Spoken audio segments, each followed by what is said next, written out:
Bem, hoje a gente começa então um novo capítulo, é o capítulo 26, onde a gente vai tratar aqui corrente e resistência.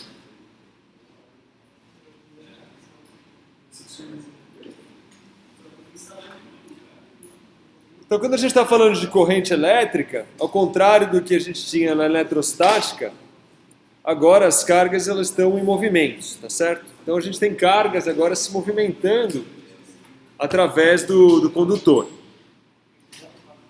Bom, então o que vem a ser corrente elétrica?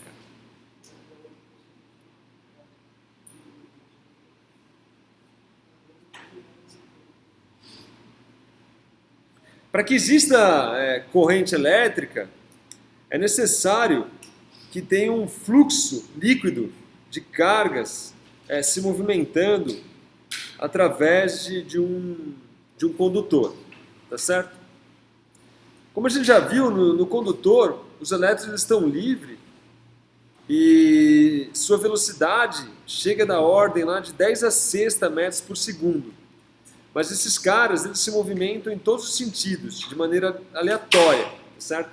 De forma que, em caso geral, você não tem um fluxo líquido de cargas. Então, apesar de todos os elétrons estarem se movimentando, eles estão se movimentando todos aleatoriamente, e eles não contribuem, então, para um fluxo líquido.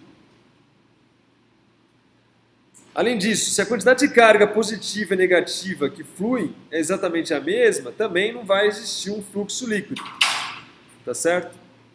Então, por exemplo, se pegar uma corrente de água, né, de H2O lá na mangueira, tem um fluxo de cargas ali, né, fluindo, né, na mangueira, mas a quantidade de carga positiva e negativa é a mesma, né?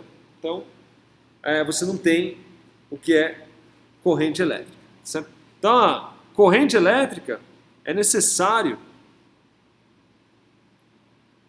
para que exista corrente elétrica, é necessário um fluxo líquido de cargas.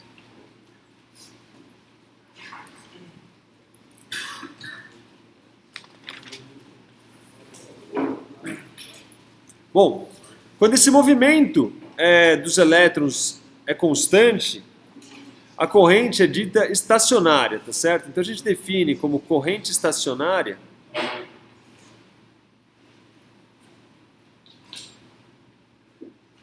quando o movimento dos elétrons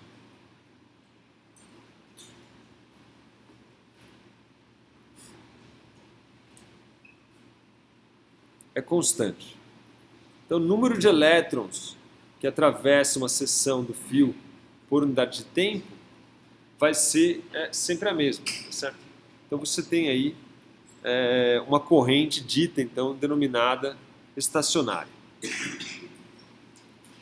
Imagina um fio aqui meio torto aqui, ó. Você tem aqui uma seção, aí você tem uma outra seção aqui mais grossa aqui. Aí depois ele se afina de novo.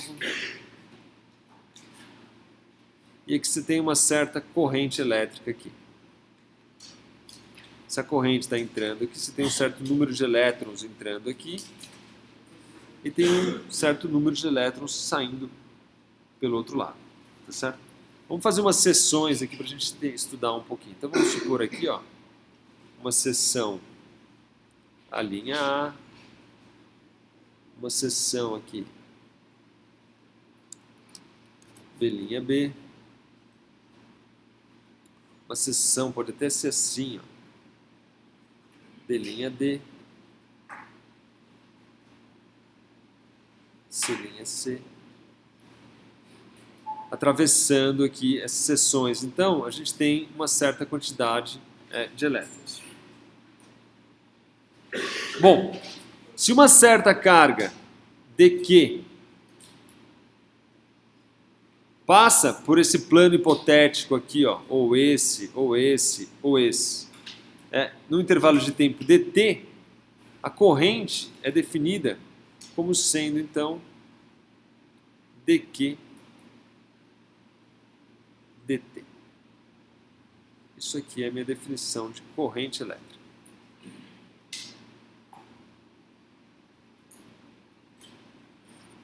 Que me dá a quantidade de carga, né, Coulomb por segundo, que está atravessando um certo plano hipotético aqui no intervalo de tempo. Uma certa quantidade de carga por intervalo de tempo. Certo? Isso aqui a gente chama de ampere.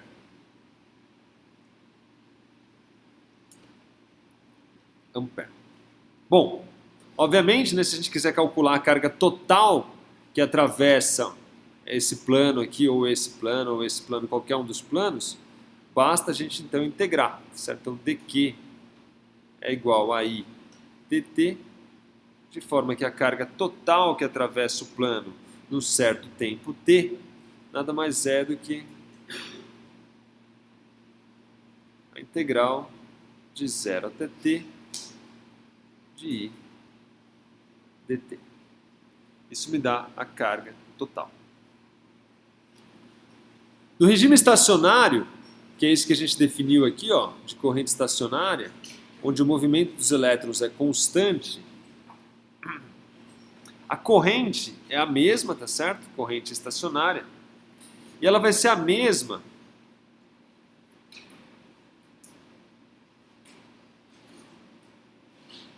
nos planos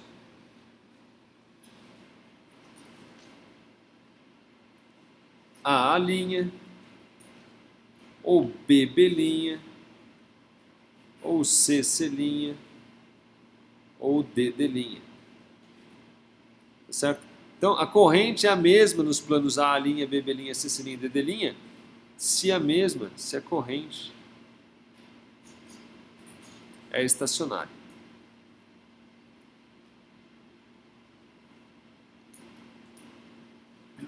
Então, seja qual for a orientação desse plano ou a sua localização, a corrente vai ser a mesma aqui, aqui, aqui e aqui, tá certo? Por quê? Porque se entra 10 coulombs aqui, por unidade de tempo, a corrente é constante, aqui vai passar 10 coulombs por unidade de tempo, aqui vai passar 10 coulombs, aqui também vai passar 10 coulombs por unidade de tempo. Caso contrário, você teria um acúmulo de cargas aqui, ou uma deficiência de cargas, certo? Então, como a gente tem uma corrente estacionária, essa carga é conservada e a quantidade de carga que adentra aqui é igual à quantidade de carga que sai do outro lado, tá certo? Então, isso aqui é fruto do que é chamado de conservação da carga.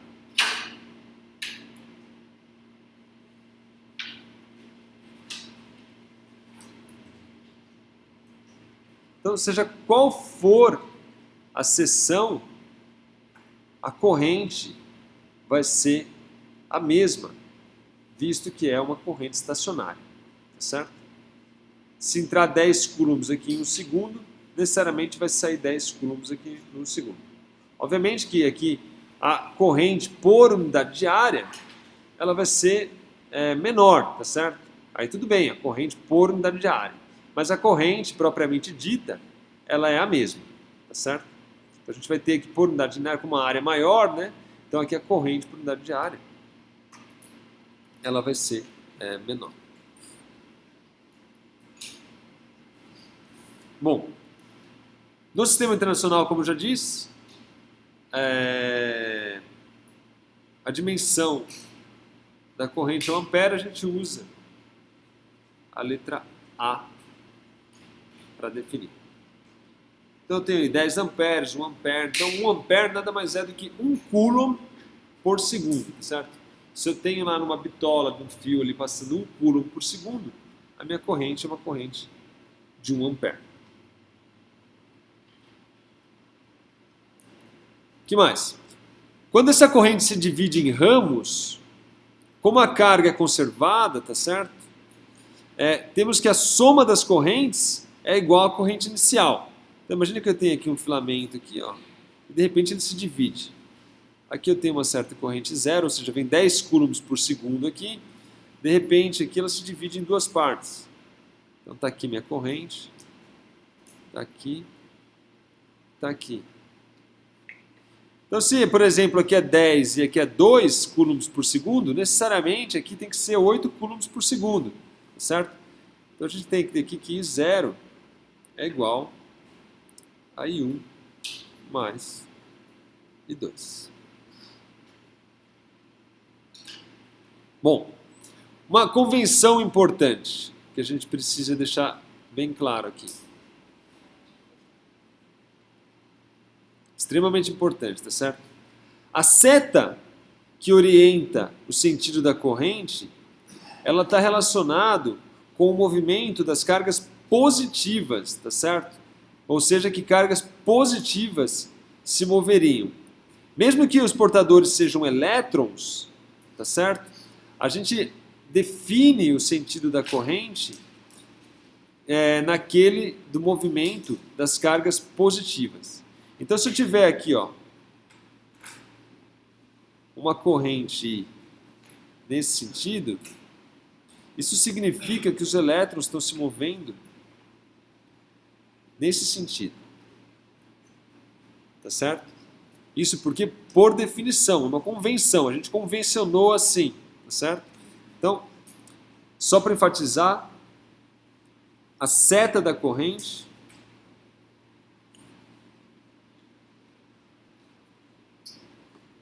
é desenhada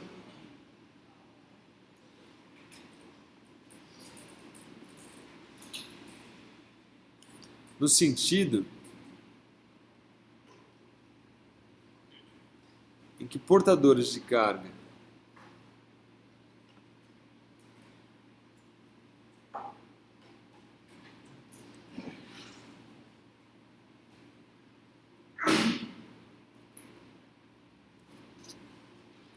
positivas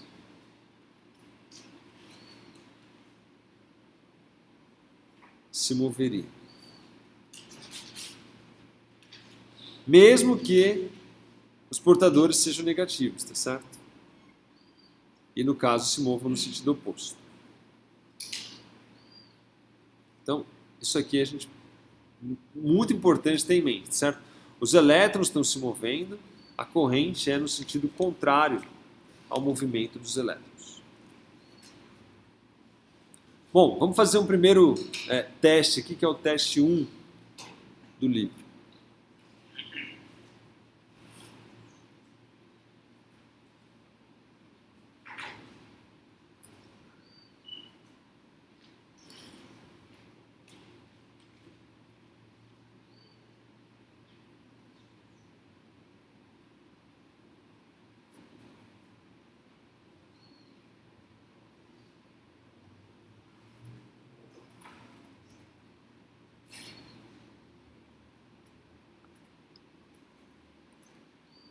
Então, por exemplo, aqui, ó, a figura ao lado mostra parte de um circuito. Tem uma parte aqui no circuito. Ele quer saber qual é o valor absoluto, quais são o valor absoluto e o sentido da corrente I no fio da extremidade inferior direita aqui, ó. Qual é? Então aqui, ó, você vai começar a analisar a conservação das cargas. Ó. Chegou 3 aqui e 2 aqui. Então nesse pedaço aqui, ó, quanto a gente tem aqui? Quantos coulombs por segundo? 5 coulombs por segundo. Nesse sentido aqui. Aí, esses 5 aqui, tem mais 4 aqui que está chegando por aqui. Tá certo? Ou não, né? Ou o 4 está vindo para cá, não sei. Mas o fato é que a gente tem 5 nesse ponto, que teria 5 e mais 4. Tá certo? No entanto, tem aqui 3. Então, necessariamente, está faltando 6 em algum lugar aí, tá certo? Sim ou não? Ó, aqui tem 4 e aqui tem 5 nessa região aqui, ó. Então, necessariamente, se aqui só tem 3, 9, Então tem 6 faltando para algum lugar. Então para cá, ó, tem que ter 6 amperes. Nesse sentido aqui. Todo mundo concorda? Ó, porque aí conserva a carga, tá vendo? Chega a 5, chega a 4. Ou seja, dá 9. 6 vem para esse sentido aqui, ó. E 3 vem para cá. Ou seja, dos 9 aqui que chegaram aqui, 6 estão indo para esse lado aqui. Beleza? Então, quantos estão vindo para cá?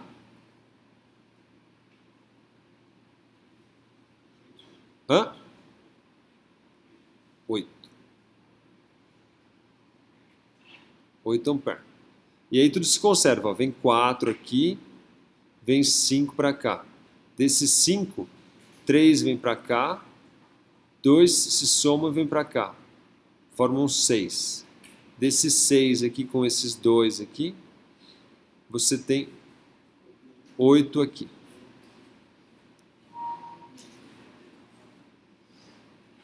Ok? Note que não tem como esses cargas se conservarem de outra maneira. Você primeiro pensa, não, mas aqui vem os dois vêm para cá. Aí você tem 2 para cá com 4 para cá com 5. Aí você teria 2, 6, 11. E aqui você tem 3. Aí ferrou. Falou, mas cadê? Faltou carga aqui, tá faltando. Então necessariamente, ó, como tem 3 aqui, você já sabe, tá dado que aqui, nessa seção aqui, ó, chegam 3 coulombs por segundo. Então, desses 4 aqui, pode vir os 4 para cá, 3 desses caras vêm para cá, e os outros 2 aqui vêm para cá, formando 6. Como está chegando mais 2 aqui, necessariamente aqui tem que ser 8. Por conservação das cargas. Bom, dando continuidade. Uma outra definição importante é a densidade de corrente.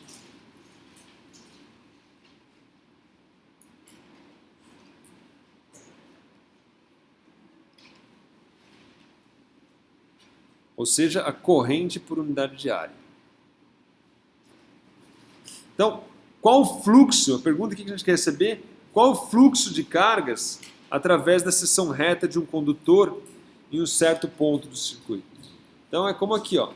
Qual é o fluxo de cargas aqui, ó, através dessa seção reta, ou através dessa seção reta, ou através dessa seção reta. Então, para a gente determinar esse fluxo de carga através de uma seção reta, a gente define então a densidade de corrente. Então, a densidade de corrente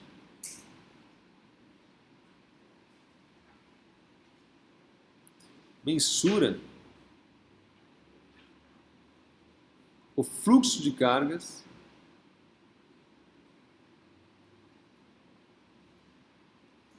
através de uma seção reta.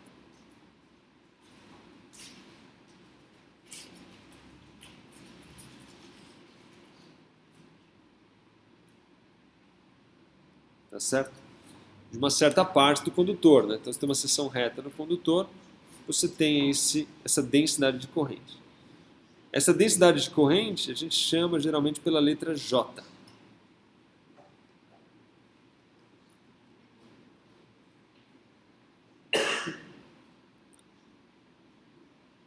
E ela é definida de maneira vetorial, tá certo? A corrente também você pode definir de maneira vetorial, mas não é usual, tá certo? O mais usual é você pôr um escalar para a corrente, apesar que nada impede de você pôr o sentido dela. Mas a densidade de corrente é usualmente definida como, necessariamente, inclusive, definida como vetor, tá certo? Então, o J, que é essa densidade de corrente, ele tem a mesma direção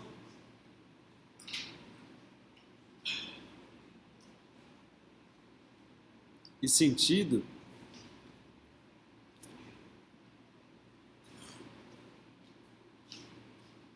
que a velocidade das cargas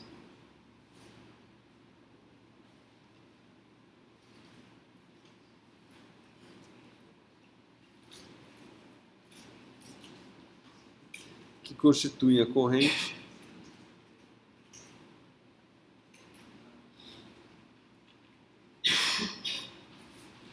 se as cargas forem positivas.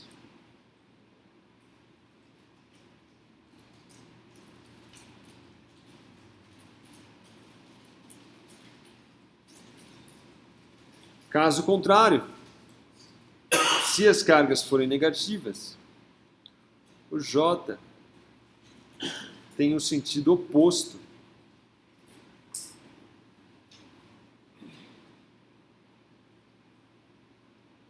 da velocidade das cargas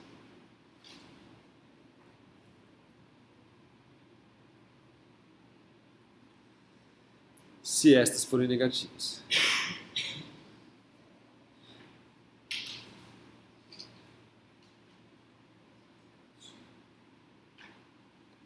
Então, como é o fluxo, né, certo? Então, é um fluxo de cargas, como a gente já viu, né, isso aqui é um vetor, um fluxo de um campo vetorial, tá certo?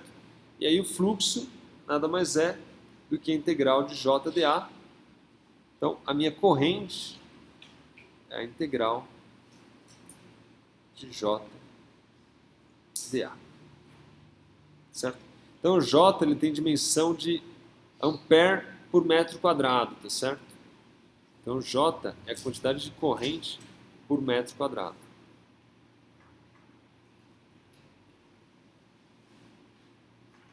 Essa é a dimensão do meu J.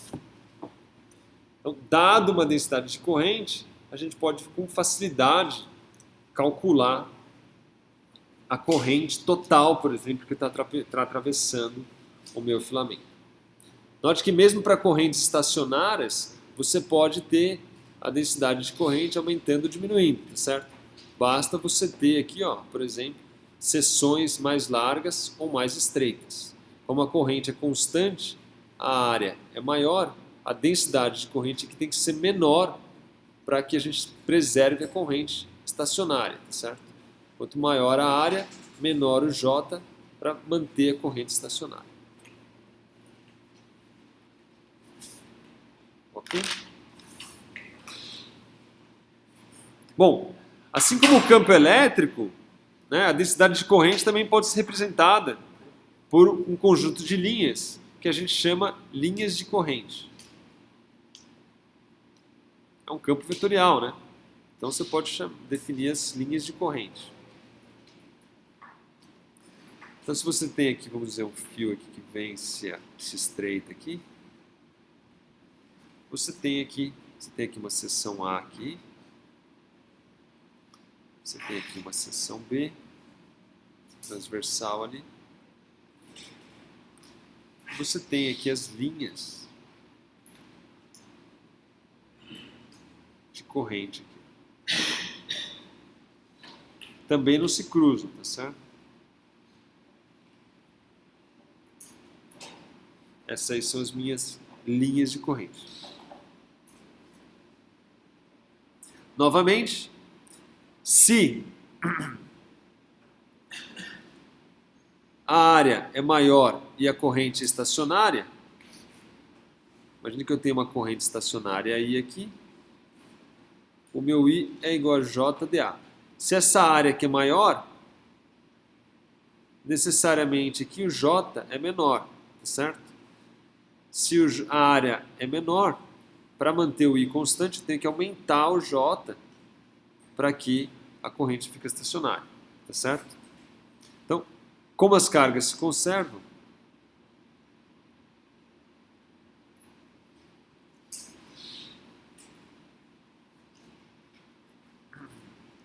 e a corrente é estacionária,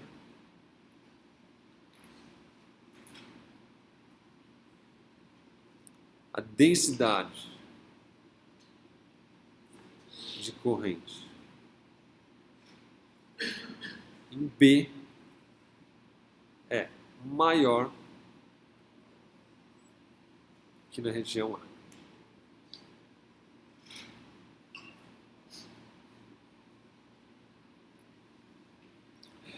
Ok?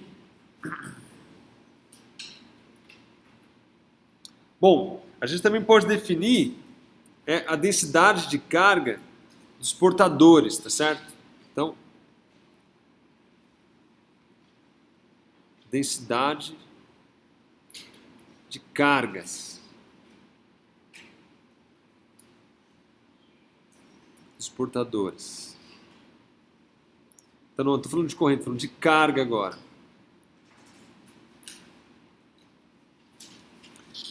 Então, imagina só, tem aqui um tubo aqui, ó. Tá aqui o meu condutor. E eu tenho aqui esse pedaço que tem um comprimento L. Tem aqui uma certa quantidade de cargas aqui. Vamos pôr positivas se movimentando.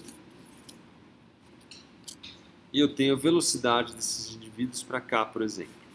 Chamar de velocidade de deslocamento dos meus portadores, certo?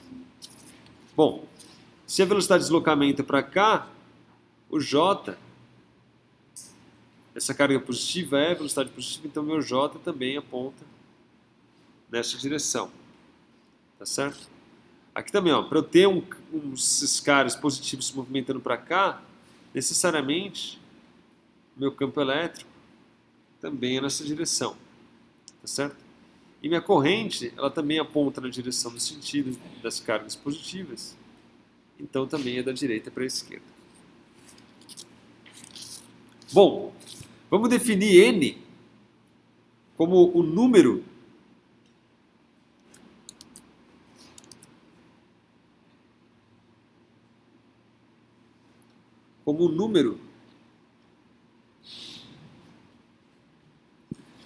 de portadores, o número de prótons, no caso aqui, o número de partículas positivas, o número de portadores por unidade de volume.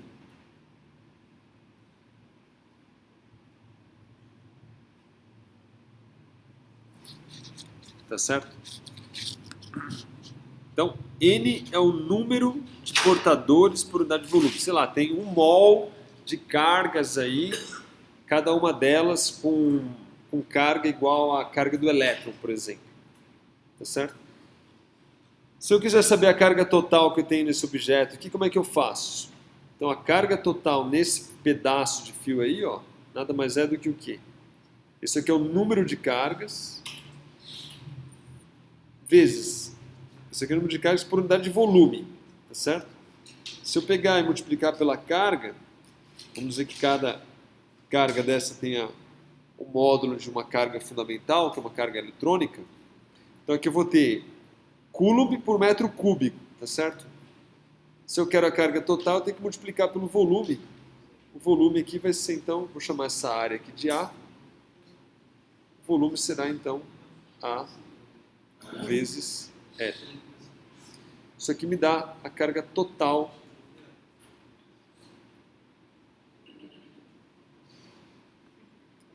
nesse segmento.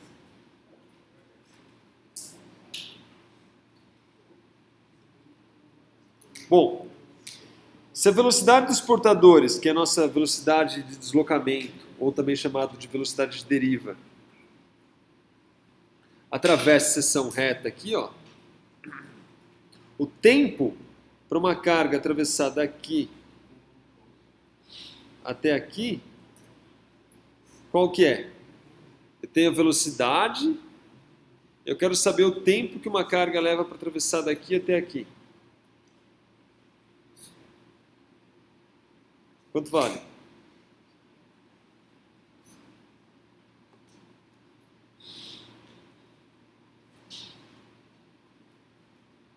Fala aí. Quanto vale esse tempo? Se a velocidade é VD.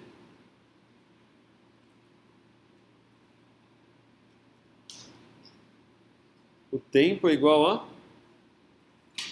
Para a própria análise dimensional, você sabe. Tem que ser o quê? Comprimento dividido pela velocidade, certo? Isso aí me dá, ó, isso aqui tem metros, que é metros por segundo, isso aqui metros cancela com metros, isso aqui me dá uma dimensão de segundo, não é isso? Velocidade vezes o tempo te dá o deslocamento dele, não é isso? O deslocamento é velocidade vezes o tempo que leva. Então, o tempo para a carga atravessar daqui até aqui nada mais é do que o comprimento vezes a velocidade. A corrente, por sua vez, então vai ser a carga total por unidade de tempo. Então, a corrente I, então,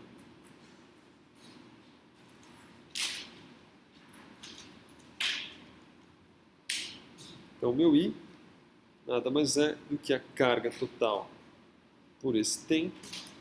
Eu posso facilmente escrever, então, NEAL, que é a carga total, dividido por L vezes dividido pela velocidade de deslocamento, tá certo? O L cancela com o L ali, e no final das contas eu tenho aqui a corrente, nada mais é do que NEA vezes a velocidade de deslocamento. A densidade de corrente, por sua vez, é a corrente por unidade de área.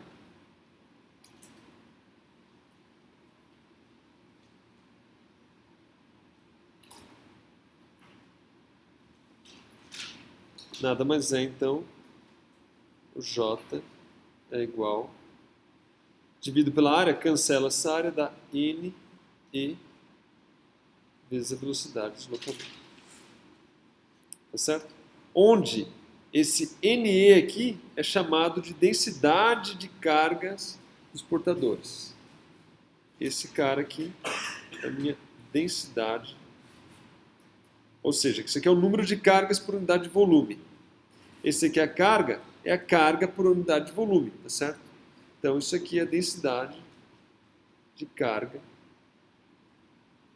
dos portadores. Então, a densidade de carga vezes a velocidade de deslocamento ou velocidade de deriva é exatamente igual à densidade de corrente. Onde essa densidade de corrente nada mais é do que a corrente por unidade de área. Tá certo? NE tem a dimensão de Coulomb por metro cúbico. Tá certo?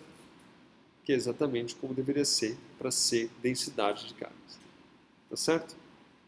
Para cargas positivas, NE é positivo, tá certo? E o J tem a velocidade da velocidade de deslocamento. Para portadores negativos, o NE é negativo, tá certo? E o J, então, tem sentido contrário à velocidade de deslocamento. Beleza? Alguma pergunta? Sossegado? Então, mais um teste aqui, ó.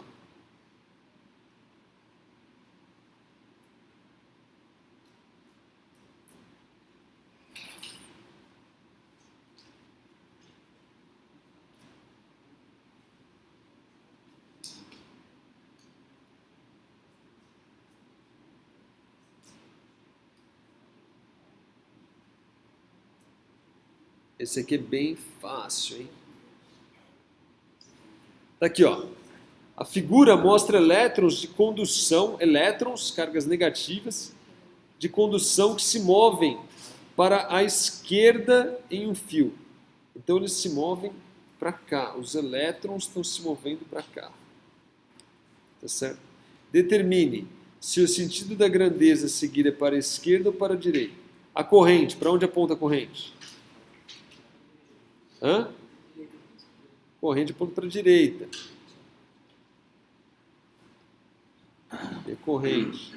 Que mais? A densidade de corrente.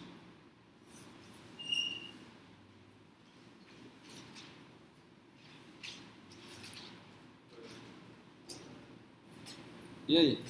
A densidade de corrente é igual a corrente, cara. Se movimenta na mesma direção, tá certo?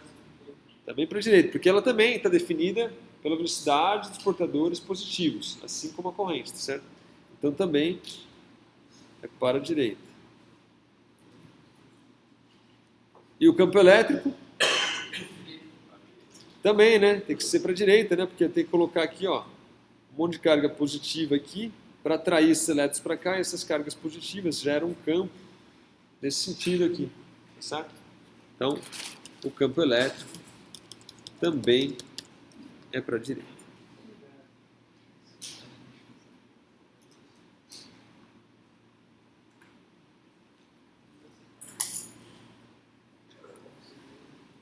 Certo?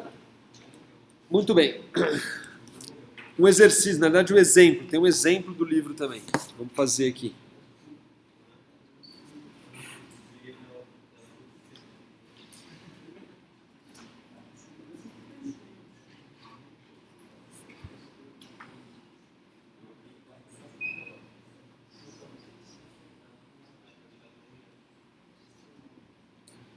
Exemplo 26.2. Ó, a densidade de corrente, então a densidade de corrente J, que nada mais é do que a corrente por unidade de área, tá certo? Que está relacionado então com uma corrente por unidade de área, de raio de 2 milímetros. Então o fio é um fio cilíndrico. Esse fio tem um raio aqui, que é de 2 milímetros. É uniforme ao longo de uma seção reta do fio. E é igual a 2 vezes 10 à quinta. Então ele fala que o J é igual a 2 vezes 10 à quinta ampere por metro quadrado. Qual é a corrente na parte externa do fio entre as distâncias radiais R sobre 2 e R? Ou seja, o cara quer saber qual é a corrente aqui, ó. Esse cara aqui vale R sobre 2 e esse cara aqui vale R. Então, nessa região aqui, qual é a corrente? Então vai lá, 1 minuto para vocês fazerem isso aí. Basicamente o que você tem que fazer aqui é utilizar a definição. Integral de J dA. O J é constante, então no fundo o que você precisa fazer para calcular essa corrente é J integral de dA. O dA é a unidade de área aqui, né? Como o J e o A são paralelos, né? Então basicamente você precisa aqui é o módulo. Agora o A você pode calcular aqui pela integral em coordenadas cilíndricas, não é isso? Então o que que é? R dr dθ, tá certo? Tem o cilindro aqui, ó, para coordenadas, o elemento de área aqui, ó.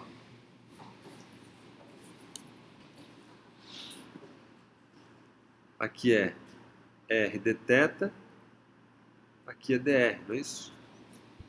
Onde o meu R vai uma integral de R sobre 2 até R, e a integral de θ vai de 0 a 2π. Isso aqui fica J, uma integral de R dr, da onde? De R sobre 2 até R, e uma integral em dθ vai de 0 a 2π. Então está morto, basicamente. O I é igual a J, que vai ficar, então, R ao quadrado sobre 2, então vai ficar R ao quadrado sobre 2, menos R sobre 2 ao quadrado sobre 2, tá certo? Porque a resposta dessa integral é R ao quadrado sobre 2, não é isso? R ao quadrado sobre 2, só que o R agora, quando você fizer o limite, dá o R sobre 2 aqui. Isso aqui, vezes 2π. Aqui já falei, né? Para você resolver essa integral, integral dupla, você resolve uma integral, pega o resultado e multiplica pelo resultado da outra integral. Tá certo? Então, se você olhar, isso basicamente é a área, né, dessa seção aqui, ó. Você tem aqui essa área aqui, ó. Como deveria ser mesmo, né? onde o raio desse cara aqui é R sobre 2 e o raio desse cara aqui é Rão. E aí você tem então a corrente aí, basta substituir os valores, né? Você tem o valor do A, é o R. Se atente sempre que você tem que transformar isso aqui em metros, tá certo? Porque aqui, ó, a densidade de corrente é em metros, não pode usar milímetros, não vai por 2 lá, tá certo? Tem que ser em metros. E aí você faz todas as contas tudo bonitinho. O item B, tem um item B também.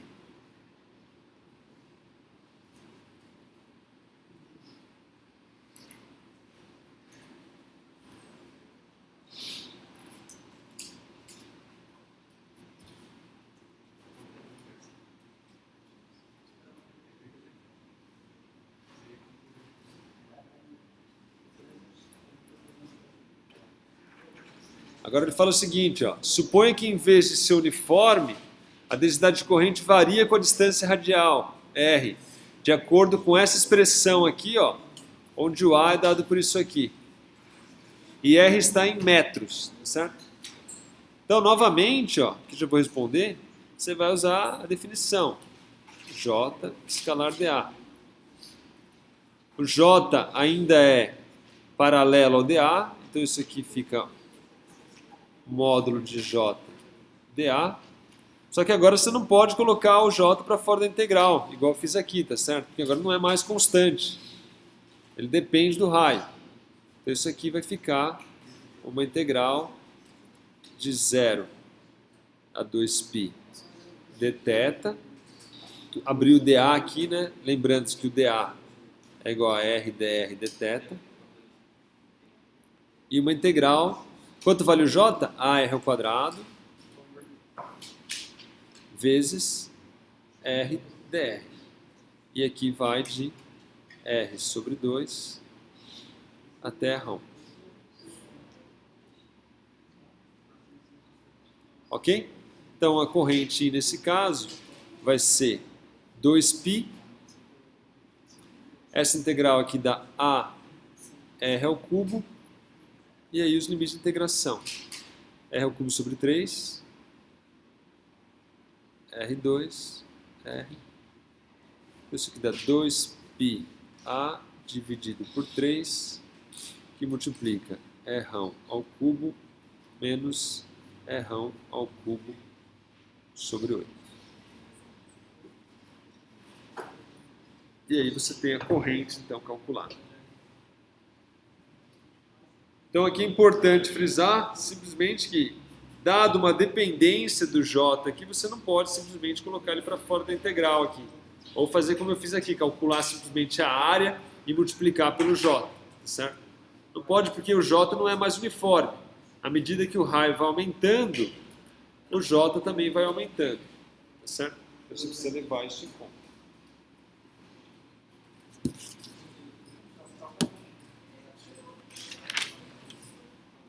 Bom, dando continuidade, o 26.4, agora a gente define o que a gente chama de resistência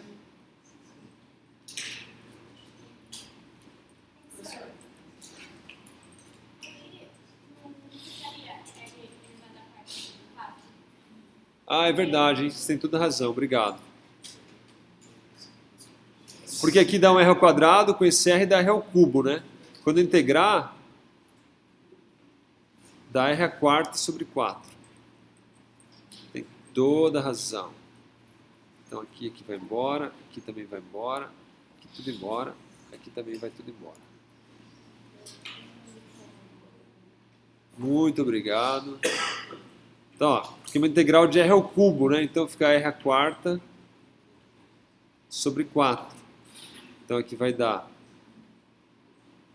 2π a quarta. Aqui vai ficar Rão a quarta menos Rão a quarta sobre 2 a quarta. 2, 4, 8, 16. Sobre 16. Certíssimo. Muito obrigado. Então, dando continuidade, 26.4, agora a gente define o conceito de resistência e resistividade.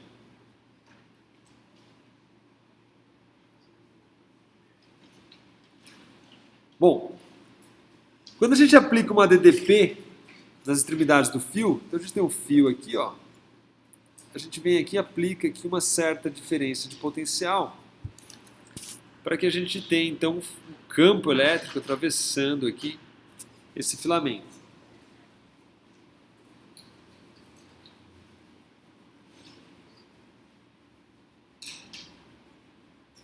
Quando a gente faz isso para materiais que são diferentes, por exemplo, se você pegar o cobre ou pegar o ouro, o que você observa experimentalmente é que a corrente em cada um desses materiais ela é diferente, certo?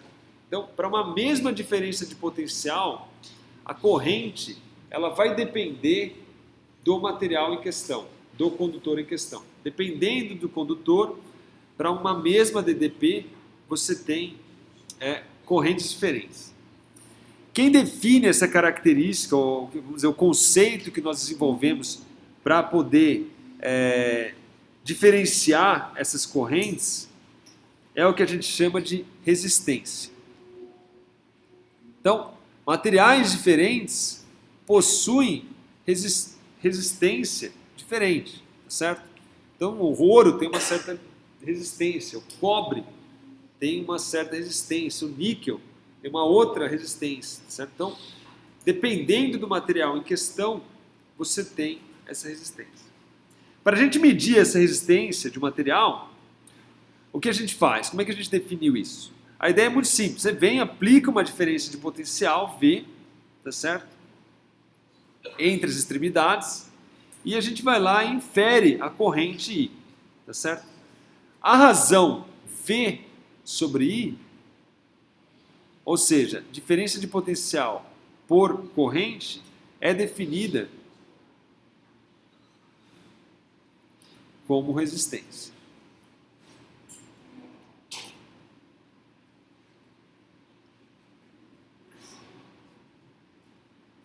Tá certo?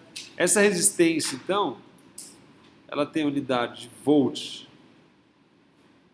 por ampere,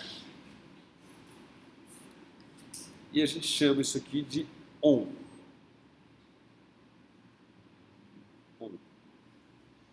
E geralmente a gente põe a letra ômega maiúscula.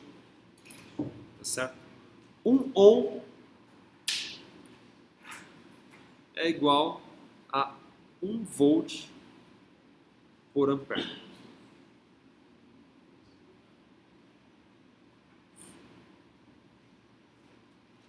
Essa é a nossa definição de resistência. Um condutor cuja função é introduzir uma certa resistência, a gente chama de resistor, tá certo? Então, resistor é o condutor utilizado para introduzir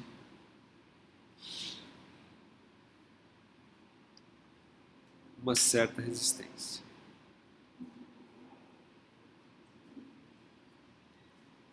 Então, esse é o dispositivo, o nome do dispositivo que a gente usa, tá certo? Então, resistor é o cara que você vai colocar no seu circuito lá para poder inferir uma certa resistência aos elétrons. Certo? Como o próprio nome diz, esse cara infere uma certa resistência ao movimento dos elétrons. Tá certo?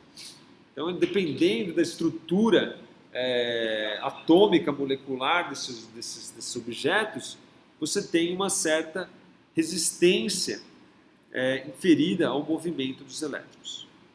É possível também você definir em termos do campo elétrico e da densidade de corrente. Então, a resistência é definida em termos da diferença de potencial e da corrente, tá certo?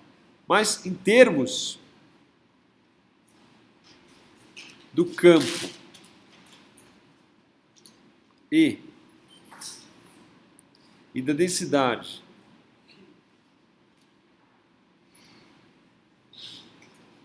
J, definimos o que é conhecido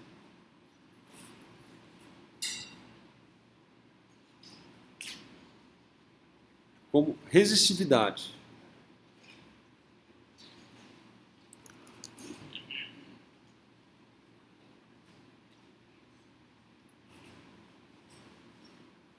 Então, resistividade, Rho, não confundam com densidade de carga ou densidade de qualquer coisa, uma densidade de... é a resistividade, tá certo? Esse Rho aqui é o Rho, é o campo elétrico dividido pela densidade de carga. O campo elétrico tem dimensão de volt por metro. Lembre-se que EDL dá o campo. O J, que é a densidade de corrente, é ampere por metro quadrado. De forma que a resistividade ela é volt por ampere vezes metro. Volt por ampere é a resistência, é ohm vezes metro, que a gente chama geralmente de ohm metro. Certo? Então, isso aqui é o que é denominado resistividade. Você pode também escrever aqui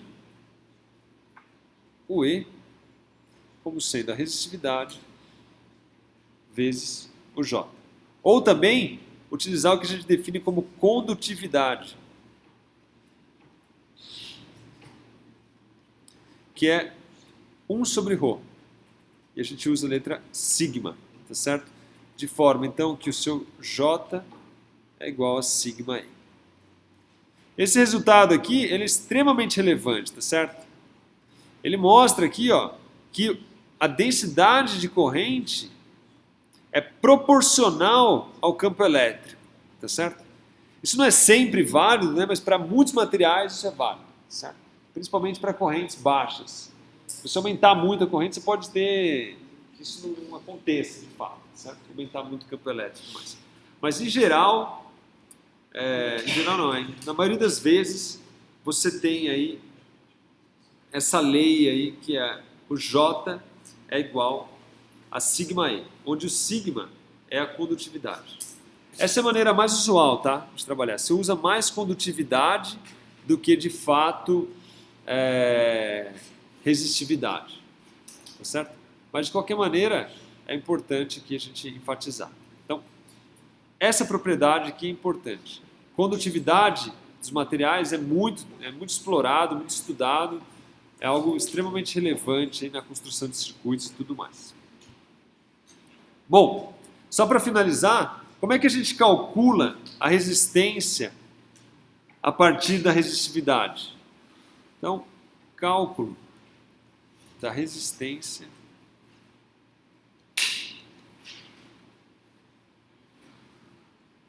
a partir da resistividade.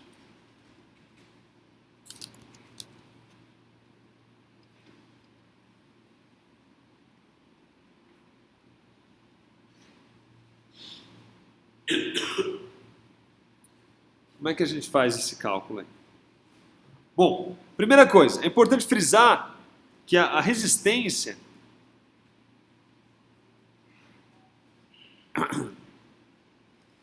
é uma propriedade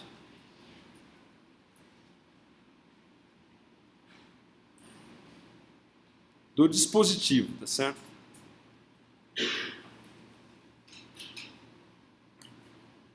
Então, vai depender do dispositivo em questão, não simplesmente do material. Se eu pegar, por exemplo, uma peça de cobre, mas pegar um raio muito grande, uma peça grande, a resistência vai mudar, certo? Então a resistência, não vou conseguir definir uma resistência dado e falar, é ouro. Ah, beleza, mas qual o tamanho da peça? Qual é a bitola, o tamanho da bitola? Certo? Então a resistência, ela é uma propriedade intrínseca do dispositivo em si, não só do material. Beleza? Então por isso que ela não é tão importante quanto, por exemplo, a resistividade. A resistividade não. A resistividade é uma propriedade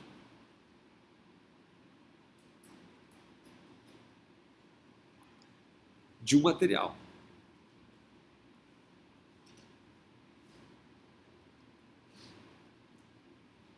Tá certo? Então, ouro tem uma resistividade. Cobre tem uma resistividade, tá certo? Então, a resistividade é do material em si. A resistência, ela vai depender do dispositivo, certo? É um pedaço de cobre, mas que tamanho? Qual é a área? Qual é a área transversal? Qual é de 1 metro, 50 centímetros? Isso vai mudar a resistência, não a resistividade. A resistividade é física. Mas existe uma relação que você pode calcular a resistência em função da resistividade, tá certo?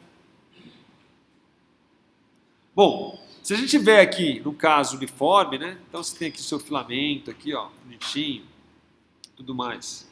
E você tiver linhas de correntes uniformes, então tá aqui suas linhas de correntes, todas uniformes aqui, atravessando.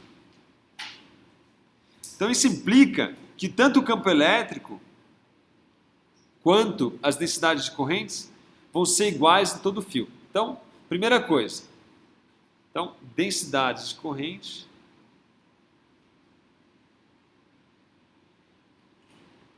e campos uniformes, certo? Senão a gente não consegue fazer isso. Então a gente está supondo aí que a gente tem uma densidade de corrente e um campo uniforme. Está variando, correntes estacionárias, tá certo? Muito bem. Bom, se isso é verdade, então dado uma certa diferença potencial aqui V, o nosso campo elétrico, se você se lembrar, o V é igual a integral de E dl, menos, né? Depois você faz as contas e tudo mais, e você consegue aqui tirar, para o caso onde o campo é uniforme, o campo sai da integral aqui e tudo mais, o campo elétrico em módulo é igual à densidade, a diferença potencial por comprimento. Tá certo? Por sua vez, o J também é uniforme, então ele é igual a corrente por unidade de área. De forma, então, que a nossa resistividade aqui, ó, que é o campo pela densidade de corrente, ela vale, então, o campo por unidade de corrente, ela vale V sobre L dividido por I sobre A. Tá certo? Mas a gente já sabe, como a gente já viu, e da maneira que a gente definiu resistência, então, resistência definida como V sobre I, então aqui, ó, é a minha resistência. Então, V sobre I dá a minha resistência. Então, o meu ρ é igual a resistência vezes o A passa multiplicando aqui, né? Vezes a área dividido pelo comprimento. Ou seja, a resistência nada mais é do que L vezes ρ dividido por A. Então, a resistência depende do material, tá certo?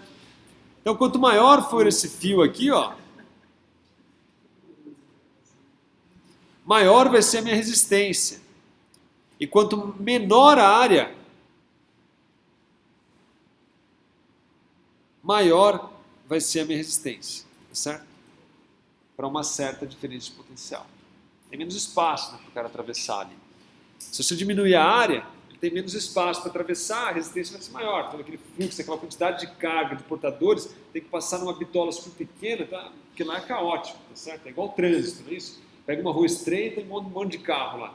É devagar, né? O carro não vai andar muito rápido. Se você pegar 4, 5 pistas, o mesmo número de carros passa muito mais rapidamente, tá certo? Então, a área é maior, a resistência é menor. Se você tiver um monte de obstáculo, que são aquelas imperfeições e tudo mais que tem no fio, e você tiver uma pista muito comprida, para você atravessar essa pista é mais difícil do que se essa pista for curta, tá certo? Então, quanto maior o comprimento, maior a resistência, tá certo? É intuitivo, do meu ponto de vista, você perceber isso. Porque ela depende, então, ela é proporcional, a resistência é proporcional ao comprimento e inversamente proporcional à área, certo? E tem uma multiplicação aqui pela propriedade intrínseca do material, que é a resistividade, certo? Então a resistência é comprimento do material vezes a resistividade dividido por área, certo? Isso aqui é válido para condutores que a gente chama de homogêneos, tá certo? E você tem uma seção reta uniforme, tá certo? A área aqui minha é constante em todo o dispositivo. Ok? Então a gente para aqui e continua na semana que vem.